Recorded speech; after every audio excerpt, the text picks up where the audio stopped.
हाँ विद्यार्थियों, सभी को नमस्ते।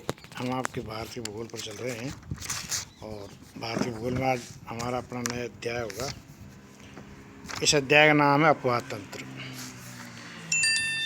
तो देखिए, अपवाह प्रणाली का विकास, नदियों का मार्ग परिवर्तन के संबंध में हम चर्चा करना चाहेंगे। सबसे पहले अपवाह तंत्र का विकास कई बातों पर निर्भर करता है। इनमें संरचना, भूतल का ढाल, जल की मात्रा, जल प्रवाह का वेग और आकार आदि मुख्य है। भारत की नदियों के अपवाह क्षेत्र में प्राचीन समय से परिवर्तन होते रहे हैं। इन परिवर्तनों के फलस्वरूप उत्तरी भारत की सभी प्रमुख नदियों का अपवाह तंत्र उल्टा होता रहा है।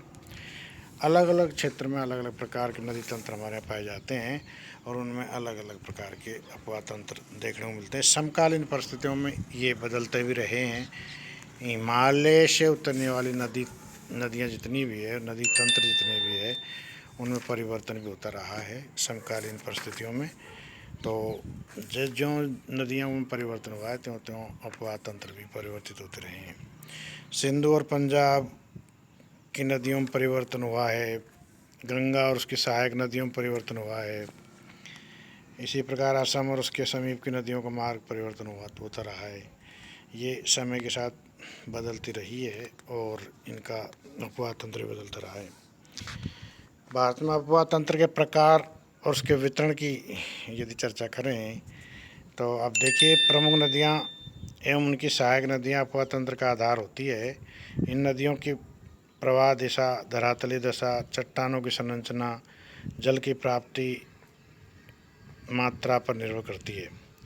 भारत की नदियाँ अपनी सहायक नदियों के आधार पर 4 प्रकार के अपवाह तंत्र बनाती है, जिनमें नंबर 1 है वाह्य महाद्वीपीय भारत की नदियाँ, नंबर 2 है प्रायद्वीपीय भारत की नदियाँ, नंबर 3 है तटीय नदियाँ और नंबर 4 है आंतरिक नदियाँ। बाह्य महाद्वीपीय भारत की नदियों पर चर्चा करें तो भारत के अपवाह तंत्र का अध्ययन प्रमुख रूप से प्रायद्वीपीय भारत को अलग रखकर किया जा सकता है। इसमें अलग अलग प्रकार से इसका वर्णन देखना पड़ेगा हमको। सबसे पहले बाह्य प्रायद्वीपीय अपवाह तंत्र पर यदि हम चर्चा करें तो उत्तर भारत के अपवाह तंत्र में हिमालय का अधिक महत्व है, क्योंकि हिमालय के हिम खंडित शिखरों अथवा हिम नदियों में उत्तर भारत की नदियाँ निकलती है इनसे, और यहाँ विभिन्न प्रकार के अपवाह तंत्र विकसित किया है इन्होंने।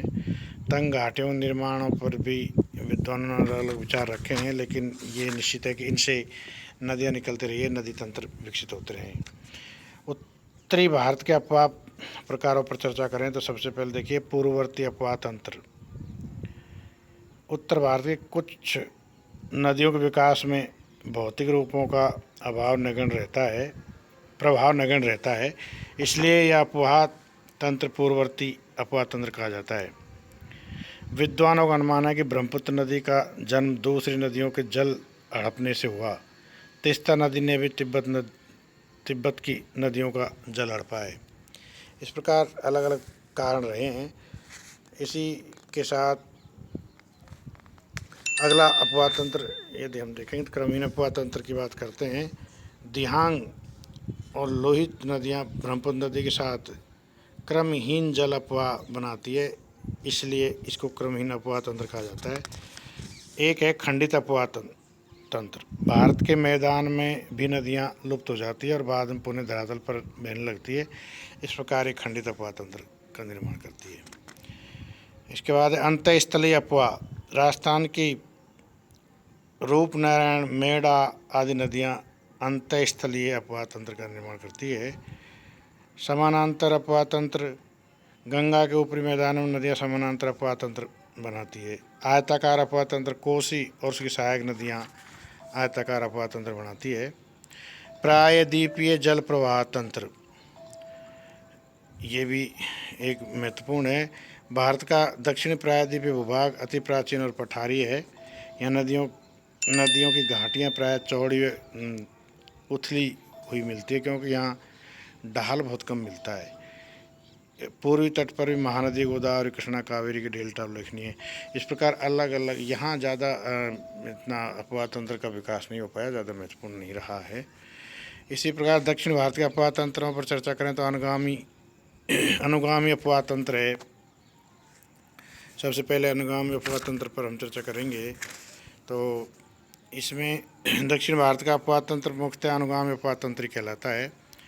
एक है अनुवर्ती अपवाह तंत्र। दक्षिणी प्रायद्वीप के उत्तर भाग का ढाल उत्तर की ओर है, इसलिए विंध्याचल और सतपुड़ा पर्वत क्रम से निकलने वाली नदियां उत्तर की ओर बहती हुई यमुना गंगा मिल जाती है। ये अनुवर्ती अपवाह तंत्र बनाती है। अध्यारोपित अपवाह तंत्र। भूवैज्ञानिकों का विचार है कि दामोदर, रूपरेखा, चंबल, स्वर्णरेखा, बनास आदि नदियाँ ऐसा अपवाह तंत्र बनाती है।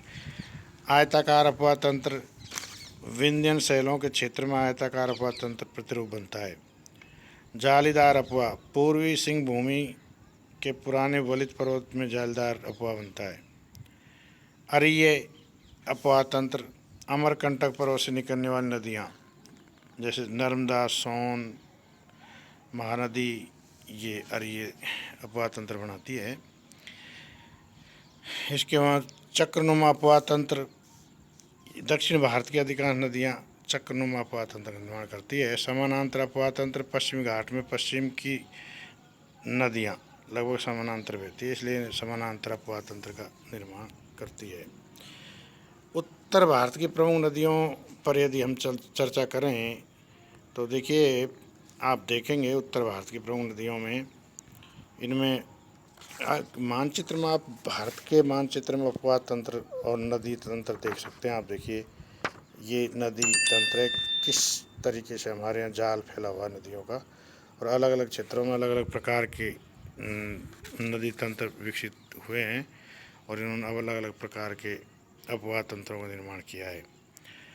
इसी कड़ी में हम देखेंगे तो उत्तर भारत की प्रमुख नदियों के बारे में सिंधु नदी तंत्र है। अब सिंधु नदी तंत्र में सिंधु नदी है, झेलम नदी है, चिनाब नदी है, रावी नदी है, व्यास नदी है। ये प्रमुख नदियाँ हैं जो सिंधु नदी तंत्र को विकसित करती है और सिंधु नदी तंत्र के अपवाह तंत्र विकसित हुए हैं इन नदियों पर।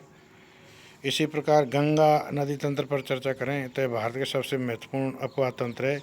यह देश के लगभग 1/4 भाग को जल प्रदान करता है। यहाँ भारत के लगभग 40% जनसंख्या निवास करती है, इसलिए बहुत महत्वपूर्ण अपवाह तंत्र है, जल तंत्र है, नदी तंत्र है। इसमें प्रमुख नदियाँ हैं। गंगा नदी है, गंगा एक महत्वपूर्ण नदी है और इस तंत्र की, और ये बहुत बड़ा अपवाह तंत्र बनाती है, नदी तंत्र बनाती है।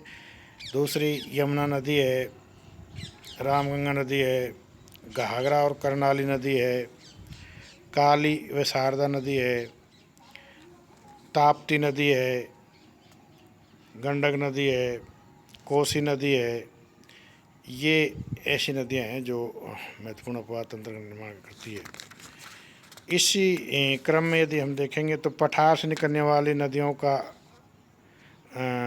गंगा क्रम की नदियां हैं। पठार से निकलने वाली गंगा क्रम की नदियां, इनमें चंबल नदी है, बेताब नदी है, बनास नदी है, केन नदी है, कालसी नदी है, दक्षिणी टोस या तमसा नदी है, सोन या स्वर्ण नदी है, दामोदर घाटी परियोजना जिस पर बनाई गई दामोदर नदी है, ये महत्वपूर्ण नदी तंत्र है।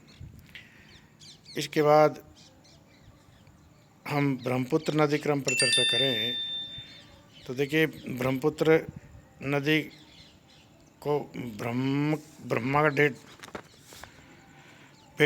का बेटा कहा जाता है। ये गंगा में मिलने वाली नदियों में सबसे बड़ी नदी है। ये दक्षिण पश्चिमी तिब्बत में मानसरोवर झील एवं कैलाश पर्वत के पूर्व में शुरू होकर दक्षिण तिब्बत में पश्चिम से पूर्व की ओर बहती हुई आगे बढ़ जाती है। इस प्रकार प्रायद्वीपीय भारत की नदियों पर यदि हम चर्चा करें तो देखिए, इसमें महत्वपूर्ण नदी तंत्र है। बंगाल खाड़ी में गिरने वाली नदियाँ इनमें महानदी, ब्राह्मणी, वैतरणी और स्वर्ण रेखा, गोदावरी, कृष्णा नदी, कावेरी नदी प्रमुख नदियाँ हैं। अरब सागर में गिरने वाली नदियों पर चर्चा करें तो आप देखिए, नर्मदा नदी है, ताप्ती नदी है, साबरमती नदी है, ये प्रमुख नदियाँ हैं। और आंतरिक जल प्रवाह भारत के सीमित भागों में इस प्रकार का प्रवाह तंत्र मिलता है। लूनी नदी इस प्रकार के तंत्र का हिस्सा है और ये भी एक महत्वपूर्ण जल प्रवाह है जो यहाँ पाया जाता है। इसके बाद भारत के नदी बेसिन पर चर्चा करते हैं हम। तो देखिए, भारत में महत्वपूर्ण नदी बेसिन जो है वो 3 प्रकार के पाए जाते हैं। नदी बेसिन धरातली सीमा है जिसमें प्रवाहित होने वाली नदियाँ अंत में एक प्रमुख नदी में समाहित हो जाती है। इनको आकार के आधार पर 3 वर्गों में विभाजित किया जाता है। प्रमुख नदी बेसिन, इनका क्षेत्रफल 20,000 वर्ग किलोमीटर से अधिक होता है।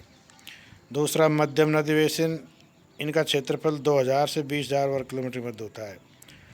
इसके बाद लघु नदी बेसिन है, इनका क्षेत्रफल 2,000 से कम होता है। और आपको इसमें मानचित्र में आपको देखने को मिलेगा। देखिए, ये भारत के प्रमुख नदी बेसिन है जो आपको मानचित्र में अच्छे से दिखाई दे रहे हैं। आप इन्हें समझ सकते हैं, देख सकते हैं इनको। ये भारत के प्रमुख नदी बेसिन्स हैं। इस प्रकार ये भारत के अपवाह तंत्र का अध्याय हमारा पूर्ण होता है। अगले कालांश हम अगले अध्याय पर चर्चा करेंगे। सभी को नमस्ते।